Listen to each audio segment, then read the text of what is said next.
Hi guys, so we're going to look at the foot and ankle today. So we're going to talk about mainly 3 common issues that we see at the foot and ankle, and we're going to relate these particularly to squat and deadlift patterns. Long term, you want to think about these, particularly if you play any sports which involve quite a lot of running or ballistic action, in order to help you generate force and power through the ground, or think about them in terms of your landing mechanics as well. So this is the real basics of what we think about with the foot and ankle. One of the analogies I really like is if you're going to build a house, you want to put the foundations in place first. And really with the foot and ankle, when it comes to squat, when it comes to deadlift, and any basic movement, you've got to think what is going on and how well your foot is moving, because it affects so many other things up the chain, particularly hip movement. It can cause knee pain, can cause ankle pain, and can help cause back pain as well. So we want to think about how well the foot moves so that we don't get pain further up the chain and we have nice efficient movement patterns. So the first issue we're going to look at is what we call flat feet, or technically known as talo drop, where the talus of the foot is actually dropped in. So we've got a great example of that here where Rory is going to be our foot model. So as you can see here, Rory's talus is actually dropped in this way, and he's got pretty flat feet. There's not much room under that arch at all there, okay? So when he squats and deadlifts, he has to work pretty hard to create an arch. Again, this squatting with this, deadlifting with this, there's no real issues unless you understand how to get your feet into an optimum position. One of the things that this can cause, which Rory's had, is a lot of knee pain. And he's had ACL surgery? Yeah, twice. Yeah, 2 lots of ACL surgery.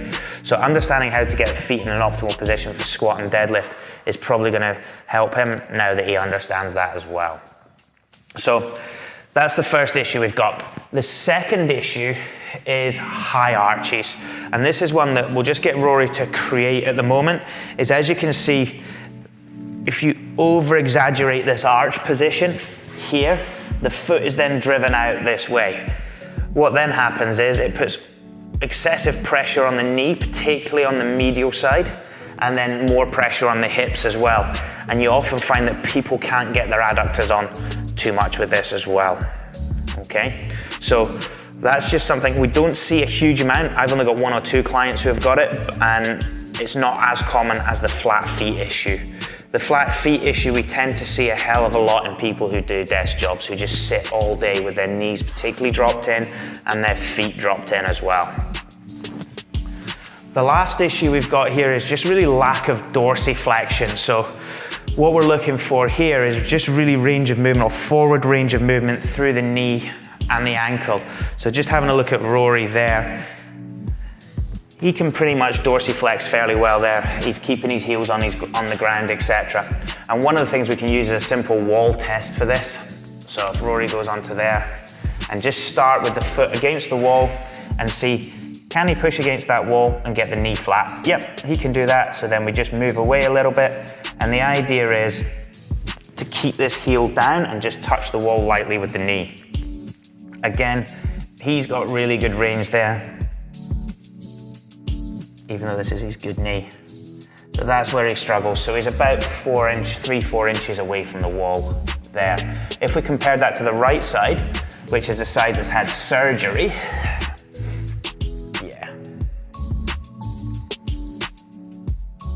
As we can see, it's a little bit stiffer to move, and the heel's starting to lift just a little bit there. So he's only really about 2.5, 3 inches away from the wall compared to the other side. So he's got a little bit of a lack of dorsiflexion in that right ankle. Yeah, don't push it too much. Okay, so this is quite a common thing that we see as well, especially with people who are new to squatting, deadlifting, and just generally understanding movement with things. So we'll talk about a couple of correctives we can do that, and a couple of adjustments that we make to the squat pattern with it in a second. Okay, so looking at the solution. So the first thing we're going to look at is the solution to flat feet or talo drop. So it's going to be called rooting. So there's a couple of things we're going to do with this. So first thing is to teach rooting, and I'll just talk Rory through it as he does it. So just to take sort of a deadlift stance, so feet under hips, like so. And what you want to do is just soften the knees slightly and feel that you're trying to spread your toes and grip the ground little toe to big toe. Don't go big toe to little toe, go little toe to big toe. So that then you feel pressure on that big toe, and then you're gonna just try and twist the inside of your calves to face forward. So what he does is he's gonna use all into his medial flexors in here, on the inside of that calf, okay? To try and twist this way, okay? And what that does, as you can see, it gives him good connection with the ground through the whole of his foot, but it starts to lift and create an arch here. And one thing you should feel is when you're doing this correctly, that if you feel the tension on the inside of the calf, you'll then feel the glute fire up, okay? And when you feel that and get good at it, you should then feel your adductor fire up as well. Often you just need to think to get that adductor to fire in that position about twisting the inside of the heel forward a little bit more, and that helps their fire up. Yeah? Okay. What we'll do is we'll transition this to a deadlift now. So if Rory comes and just does a setup for a deadlift without rooting his feet, the easiest way to see this is actually from behind, okay? So just set up into that deadlift pattern, Rory, as you would set up without rooting your feet. Good. So you can see at the bottom here, his feet are completely collapsed, yeah? Now, what that's gonna mean is that he's really gonna struggle to get his glutes to fire properly in that position to help him out. And at some point, not with this weight, when he starts to load, he's just gonna go straight through his lower back.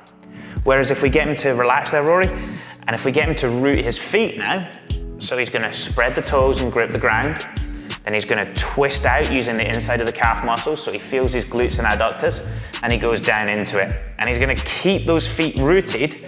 He's then in a position where he can actually use his glutes to drive through the movement, and he should be able to feel his hamstrings a little bit more in that position as well. Good. Okay. If we take that to a squat, so if we just move the kettlebell out of the way and take that to a squat, so when we're looking at this, and this is quite easy to see from the front as well, an anterior view. If you set up for squat, just use your arms for tension without rooting your feet and just go down into it nice and gently. Don't worry too much about depth here. Yeah, as you can see, the knees have gone into more of a valgus position as he hits the bottom, and his feet collapse in the way. And what you also see, he doesn't have the ability to hold dorsiflexion in here or hold internal rotation too much at the bottom. So the foot starts to affect things up the chain. So what we want to do is get Rory just to go through the rooting drill again for me. And then twist out of the way, good. Set position again. So now you want to feel your glutes and your adductors and the inside of that calf work, and suddenly it's a lot smoother transition, and you can see the feet are holding a much better position, particularly at the bottom of the squat where the talocrural joint is now staying out. It's not collapsing in, whereas before this was moving in this way. He's holding position through there. So really he's just looking at getting much better loading and alignment through the body. And the other thing is we're just looking at injury prevention. Okay, so the next one we're going to look is at high arches. So this isn't one we see very often, but it's basically just using a simple cue to get someone to feel their big toe pad. So what they often want to do is really roll the foot out, as we discovered when we came up with the issues, okay? Which then puts a lot of knee pressure and pressure on the hips as well. What we want to get the client to do, so as if Rory lifts, yep, up there. So he's got that big over-exaggerated arch here that he's created. Just get him to feel basically the big toe pad in here and the ball of his foot in contact with the ground there. And what that does is that just helps drop the arch a little bit in order for him then to focus on things further up the chain going through the hips. So that'll be things like squat and deadlift again should become a lot easier and smoother to transition through. Especially because people who've got high arches often have to work a lot more on glutes and core and rib cage positioning once they get into it. Okay. So the next one we're going to look at is where there's a lack of dorsiflexion. So the first thing we really do with lack of dorsiflexion, especially in a squat, is get them to use heel lifts. So if we take an example without heel lifts, so Rory, if you go into a squat where someone doesn't have great dorsiflexion, what you often see is as they go down into it, their heels actually just lift off the ground slightly. Their weight shifts forward and they just can't sit into their hips. They can't get into the quads properly, okay? So they then go imbalanced. Particularly we see this a lot with younger athletes who haven't really trained much. They go into a gym and they just go straight to a back squat position and they're just totally unstable. And what we have to do is to get heel lifts and teach them how to A, get core control, and B, then move through their ankles. So if we wanted a very quick fix for that, we can go up onto the ramp here and just get Rory to place his heels on the ramp and set up the same squat position again and find tension. And because we've taken dorsiflexion out the picture basically, because he's now in more of a plantar flex position, he doesn't have to worry too much about what's happening at the foot and ankle apart from rooting. He can then move through his hips and knees, into the squat. So that suddenly creates a hell of a lot more stability within the movement again. A little drill for dorsiflexion that we also have is just putting the foot into a slightly dorsiflex position and getting the person just to push forward into it, keeping that heel in contact with the ground. There, okay? And really feeling that they're driving through this talocrural joint and twisting to create the arch of the foot. And they should feel that they start to increase range. And what you can obviously do is build the ramp height up more using blocks and things like that to get them to go through it, okay? And the last little corrective drill that we can do is the rooting drill. So it's probably better to get Rory to do this actually because he's got clasped feet. So you can basically use a step box for this as well, but we've got a nice ramp in the gym which works really well. So what Rory's looking to do is to get half his foot on to exaggerate that inverted position or that talocrural drop. So as you can see, there's like a really big drop in here. So what he does is he has a slight knee bend on the left leg and he's looking to try and particularly get 2 points to fire to start with. He's looking to root the foot by gripping with that big toe and little toe and then twist out using the medial calf. And at the same time, try and feel that left glute fire. You feel that? Yeah? And we like this one really just for getting people to understand about foot position, where it is in space, and then increase range of motion. So eventually, because all this is muscle up here, you want to train it into a much better position, which does take quite a bit of time, but if you're looking at long-term health, particularly joint health, we need to start with the feet if they're the major issue. So one of the questions we get asked quite a lot is about footwear. Often when we're training our members and clients, we just train them barefoot in here. So we just get them to go socks or totally bare feet.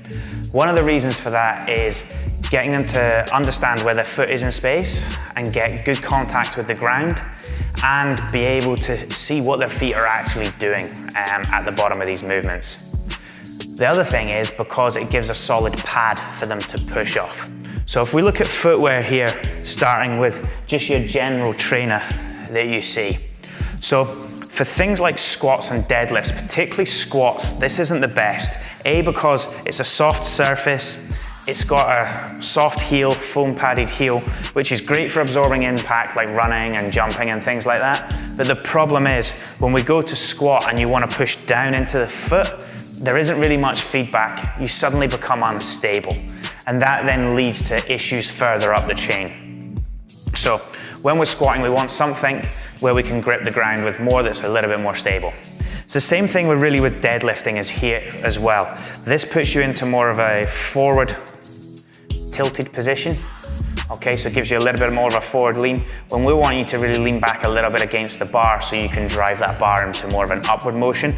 What then happens is you're tilted forward, you have to overcompensate from somewhere. A lot of the time we'll then do that through the lower back. So a better option would be to train either barefoot or in a barefoot shoe, like so. Okay, this is where, again, you're completely protected from the elements on the ground. However, what you can do is you can grip the ground, you can see what the person's foot is doing, and you can get a lot of feedback from the ground on how your movement patterns and lifting patterns are going. From there, you can then look at an actual lifting shoe. So we use these more for squats. Okay, so that's where you've got that elevated heel, but it's actually a solid heel. So you can get a lot of feedback from the ground.